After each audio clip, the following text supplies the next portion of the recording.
All right, guys, so I have obviously started tearing into the interior. Working on the airbag module right now, and it has these security bolts that are a 6-point Torx pattern with a post in the center. So the bits actually look like this. And unfortunately, I already snapped the one that's the correct size. Bits are kind of brittle, it turns out. So if you're ever taking one of these out yourself, I would recommend getting one of these instead. This is like a handheld impact driver, and doing what I did there will help you get these things out without that security bit. So I just used a Dremel and turned it into a big old flathead, and then smacked that impact driver with the sledgehammer a few times, and it loosened that right up.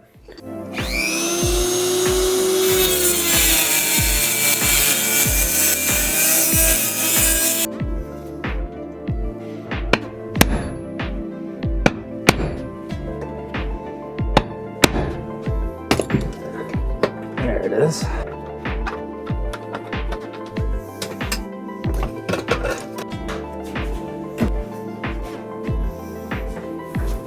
So I've been hard at work getting the chassis stripped down. There's still a lot more to do, unfortunately. This is my least favorite part of a car build. I have done this once before where I stripped down the entire undercarriage and the interior, and it's just a lot of work. There's so many little things in the interior to get through, and they're tedious and time consuming. But we've made a lot of progress. So really all that's left in the engine bay is the ABS pump, the brake lines, and the fuel lines over here, and then some miscellaneous brackets and clips, as well as like these little rubber gaskets and grommets to remove. And we will get to that, but we still have more to get through in the interior before we can.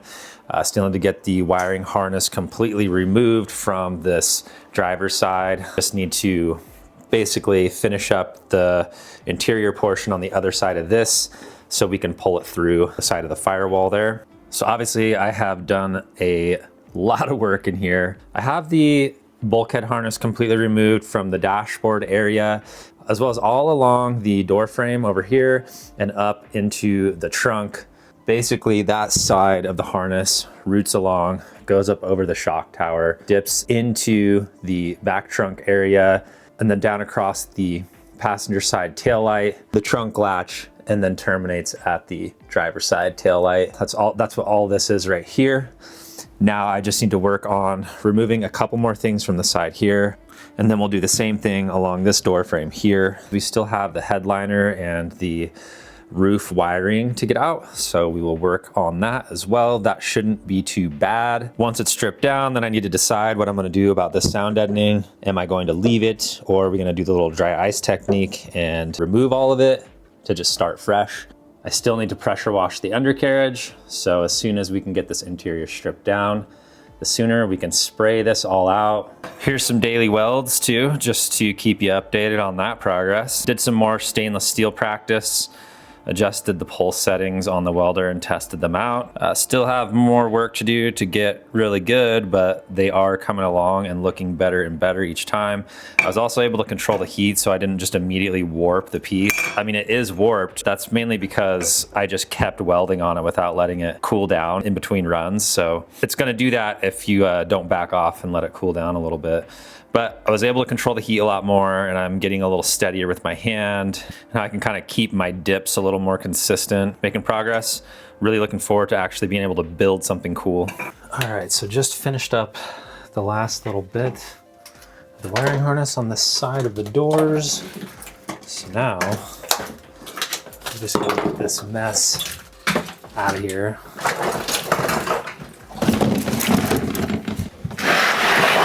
There's all of the wiring for the chassis. Hey, Mousy.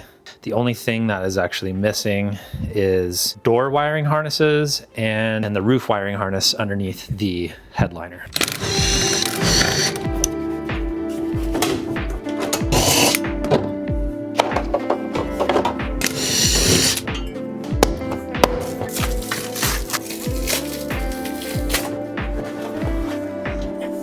All right, so just finished getting the fuel lines out. They're a little tricky to get out from the firewall here, but I was able to do it without bending them, thankfully. Pretty happy about that. Now I just gotta get them out the door without bending them.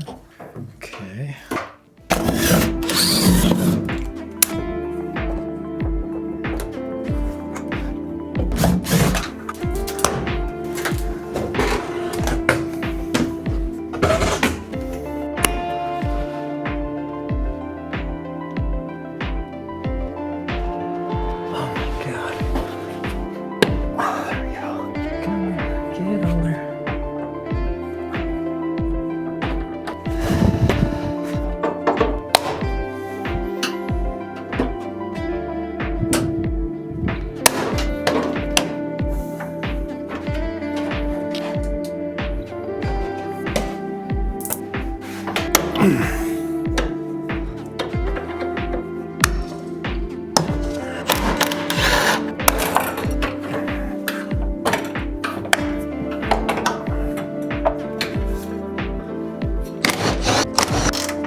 It's a bean. It's a pal.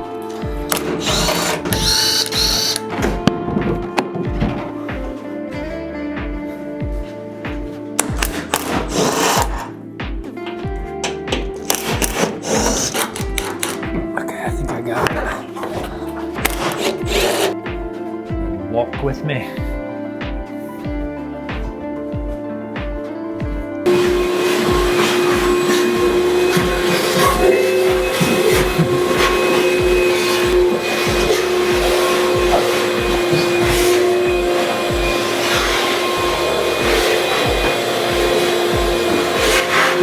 So we finally have it stripped all the way down to the chassis for the most part. There's still some like trim pieces, but I'm gonna leave them because they could probably use a quick spray. Erica was kind enough to vacuum out all of the loose debris for the most part. And now we are gonna get this thing finally pressure washed, so.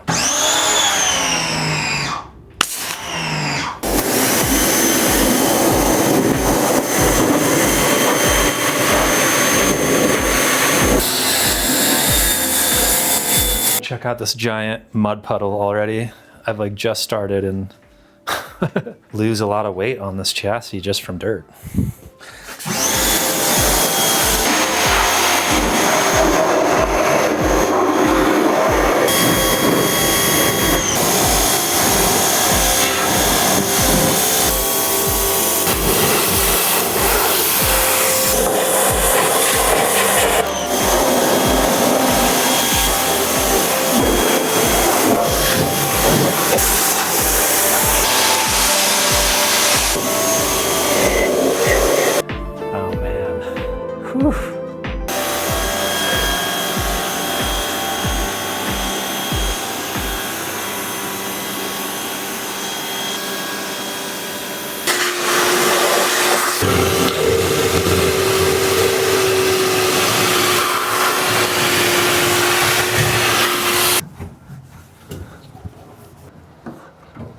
Well guys, I am super happy to have that out of the way. That was not the most fun job I've ever done. This car looks like a different chassis in some spots. Now obviously this side of the engine bay is looking a little rough because of the rust spots here around where that little battery tray sits. I think I'm gonna have to actually remove this like I was talking about in the previous video because it's cracked right here.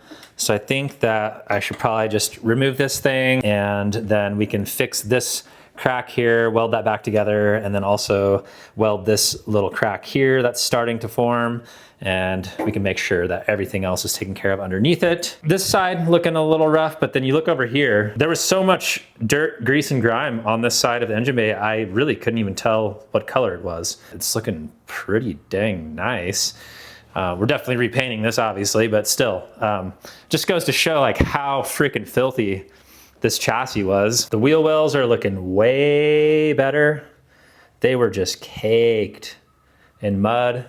A lot of this black stuff was kind of coming off with the pressure washer, but it didn't quite take all of it off. It just didn't quite have the pressure to get all of it off, but I think we can kind of go through and scuff that with some Scotch-Brite, or maybe I'll wire wheel it or something. I don't know if that's just like built up like dirt and grime still, that's just caked into the undercoating, but interior's looking pretty good as to be expected. The shock towers are looking really good, so that's a plus.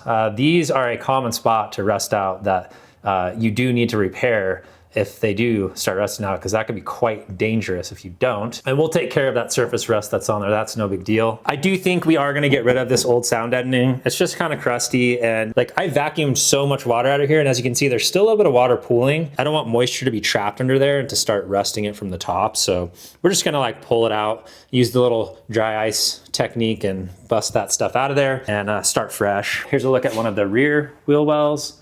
Night and day difference, guys. It looks like a different car under here. Absolutely insane. Definitely some surface rust in the back here as well. I think all of this will come up really easily with a wire wheel. This happens because people put the STI wings on the WRX trunks and then they don't weather strip it appropriately, and water seeps in through the trunk, it collects underneath the spare tire, you don't even notice that it's in there, and it just pools up in there and gets trapped and causes this spot to just rust out. So you gotta be careful of that, guys. If you're gonna install a wing on your WRX trunk, you really need to make sure that that thing is sealed up well. But yeah, we got all of that water vacuumed out, especially in these side pockets as well. So everything's looking good there. I'll give you a quick tour underneath here as well, just so you can see the overall condition. All this is looking really good under here.